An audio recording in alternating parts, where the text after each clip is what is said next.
Tamos mga day, for today's video ay magpapaalam na yung pusa na anak ni Popcorn kasi nakahali na siya mga day. Salamat nga pala sa nag-refer nito. Kaya nahalin siya. Grabe, napaka-cute pa naman ito ng pusa na ito at blue eyes. Nag-contact rin siya. Grabe, kaya ito na mga moment mga dumaday, ihahatid na namin yan. Bote na lang ang bumili dito ay malapit lang pala sa aming bahay. Kaya makita mo sa kapatid niya na parang nagugol talaga siya kasi aalis na talaga yung kanyang kapatid. Hay nako, at siya nahalin na rin yan mga dumaday pero hindi pa kinukuha.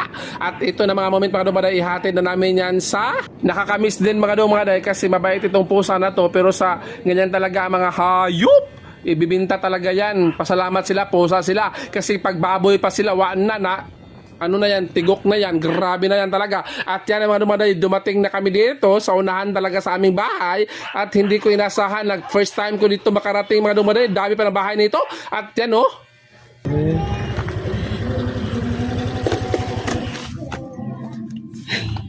Uy, si Sarah Jane man yun. Nanindo pa kay tuwal na. Saka, tuwal. Hello.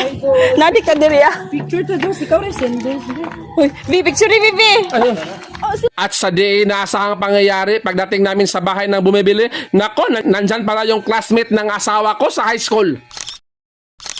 At di na ako nagpadugay-dugay pa, pumasok na ako dito sa kanilang bahay at grabe, makikita mo talaga naglilinis pa sila dyan, grabe, at nilagay ko na yung pusa namin at grabe talaga yung pusa namin, naanadayon. At tingnan nyo naman yan, may pusa din pala silang Siamese, wow, grabe yan, tingnan nyo naman yan. Oy, parang, oh my god, parang inaway niya yung pusa namin, nakakaloka yan.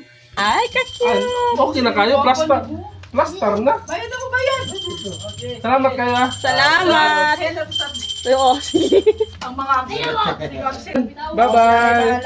Bye-bye. Dahil binayaran na tayo, alis na tayo, dali. Bye-bye.